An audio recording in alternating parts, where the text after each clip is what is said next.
देखिए, ये तो शुरुआत है मिड ईस्ट में। मिड ईस्ट में और भयंकर युद्ध होगा जब तक मक्का मदीना और जेरूसलम पर बड़ा युद्ध नहीं होगा, उसका समाप्त नहीं होगा। 22 पाचे मीनो खेलुथिबो सिंहासन रे वरुण, मक्का मदीना रे घोर युद्ध है वो। तो ये समर जब होगा तब जगन्नाथ क्षेत्र के और समुद्र की जल आएगा जी।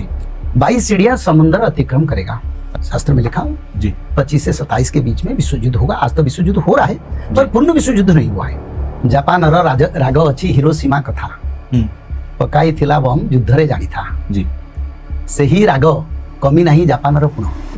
हेलो भाई, वेलकम। कैसे हैं आप सब लोग? मैं हूं आपके साथ तुषार कौशिक। एक और पॉडकास्ट लेकर हम लोग हाजिर हैं और इससे पहले हमने एक और पॉडकास्ट किया था पंडित काशीनाथ मिश्रा जी के साथ और आज फिर से हम उनके साथ बैठे हुए हैं स्टूडियो में। पिछला पॉडकास्ट आप लोगों ने बहुत पसंद किया है, यही वजह है कि आज हम लोग जो बातें करेंगे उससे आगे की करेंगे और जो आजकल के हालात हैं, आजकल की जो प्लैनेटरी पोजीशंस है जिसका मैं अभी जिक्र कर रहे थे हम लोग ऑफलाइन, उन सब चीजों को भी आपके साथ शेयर करेंगे। तो सबसे पहले सर स्वागत है आपका।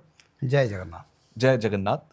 पंडित जी, पिछले पॉडकास्ट में लगभग 4-5 महीने पहले वो हमने पॉडकास्ट किया और आपने जो बातें कही लगभग इशारा उस तरफ दिखाई देने लगा। जैसे आपने कहा था कि भाई धर्म के रास्ते पर जो नहीं चलेगा वहां पर युद्ध, वहां पर लोग मरेंगे या फिर वहां पर आप देखेंगे कि स्थिति और भयानक होती जाएगी। क्यों? क्योंकि सतयुग आने वाला है। अभी जो स्थिति है, एक तो मैं यहां से शुरू करना चाहता हूं कि अभी जो स्थिति है, मिडिल ईस्ट वाला जो एरिया है बहुत डिस्टर्ब है।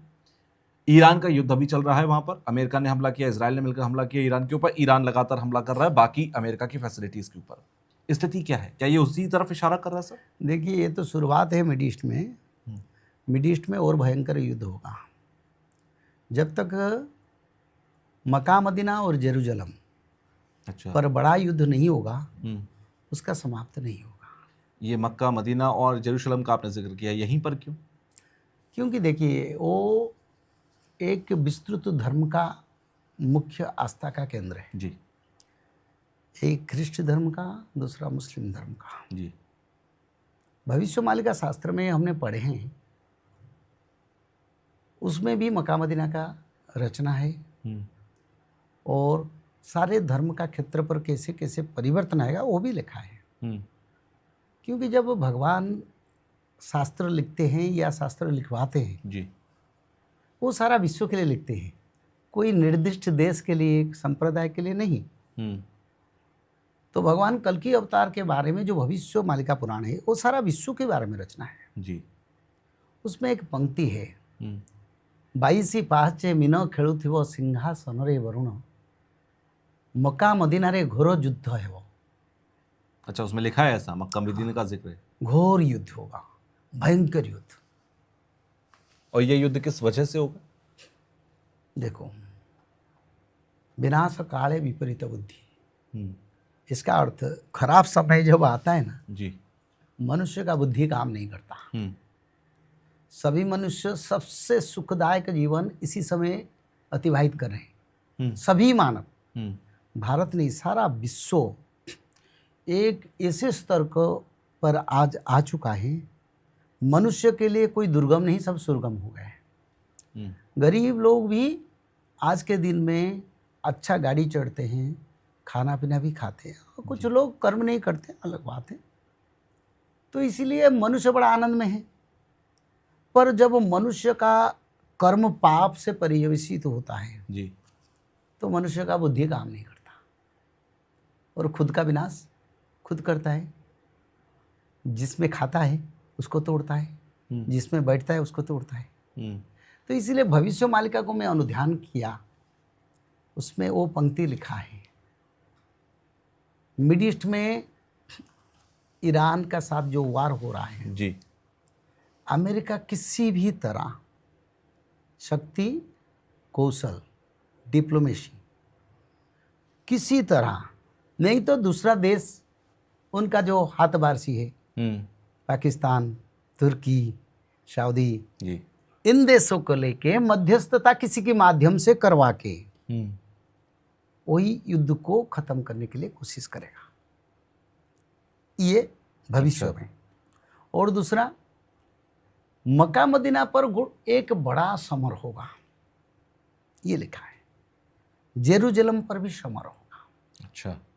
तो ये समर जब होगा तब जगन्नाथ क्षेत्र के ओर समुद्र की जल आएगा जी।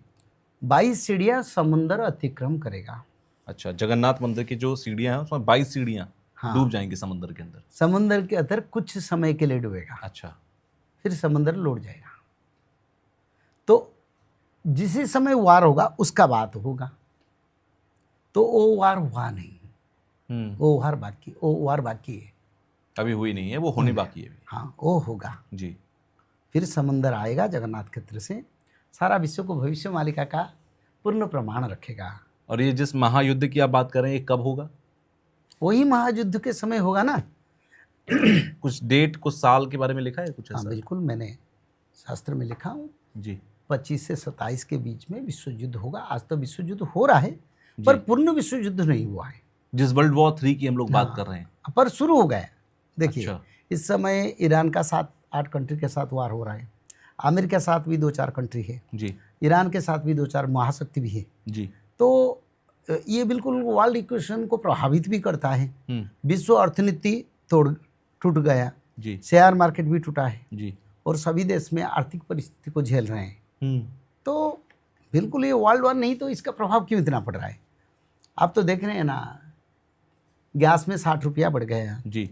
और तेल का जो प्रोडक्शन कम होता जा रहा है। बिल्कुल। छोटे छोटे देश में तेल नहीं मिल रहा है। बिल्कुल।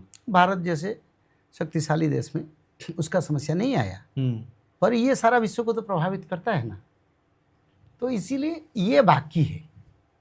ईरान का सा जो वार हो रहा है वो वार आगे कन्वर्सन होकर बड़ा युद्ध होगा और समय आएगा, वो बड़ा युद्ध के समय को विश्व युद्ध कहेंगे और उसी समय भारत पाकिस्तान के साथ भी वार चलेगा। अच्छा। तो ये आगे होने वाला है। मिडिल ईस्ट में जो छोटा युद्ध चल रहा है वो बड़ा युद्ध भी होगा और विश्व युद्ध भी होगा। पर बात होगा क्या न, एक तरफ से कुछ कंट्री रहेंगे जो पाकिस्तान, अमेरिका, चाइना के साथ मिलके काम करेंगे। अच्छा। भले चाइना आज रसिया के साथ है जी, पर समय आएगा रसिया उनके साथ छोड़ेगा और भारत के साथ रहेगा और चाइना जाके अमेरिका के साथ रहेगा। अच्छा, इस इक्वेशन पे मैं आपसे पूछूंगा क्योंकि एक बड़ा अपडेट आज ही इस पर आया है, लेकिन उससे पहले मैं एक चीज़ पूछना चाहता हूँ। आपने जो महाविश्व युद्ध की आप बात कर रहे हैं, जो जिसे आम भाषा में हम लोग वर्ल्ड वॉर 3 बोलते हैं, और इसका चर्चा लगभग आज से नहीं, मैं 20 साल से सुन रहा हूँ कि वर्ल्ड वॉर 3 इस साल होगा। कहा गया 2012 में होगा, फिर 2017 में होगा, ये चलता रहा। आप कह रहे हैं कि 2027 तक वर्ल्ड वॉर, जो बड़ा वर्ल्ड वॉर होना है, वो बड़े लेवल पर होगा। वर्ल्ड वॉर की तस्वीर में जो वर्ल्ड वॉर 2 हुआ था, परमाणु बम फेंका गया और उसके बाद वर्ल्ड वॉर 2 खत्म हो गया। एक ही जगह पर। क्या इस बार ऐसा होगा? क्या परमाणु बम का इस्तेमाल होगा? ये भी भविष्य शास्त्र में लिखा है। अच्छा। जापान राघव अच्छी हिरोशिमा कथा पकाई थिला बम युद्धरे जानी था जी। सही राघव कमी नहीं जापान पुनः, ये लिखा है।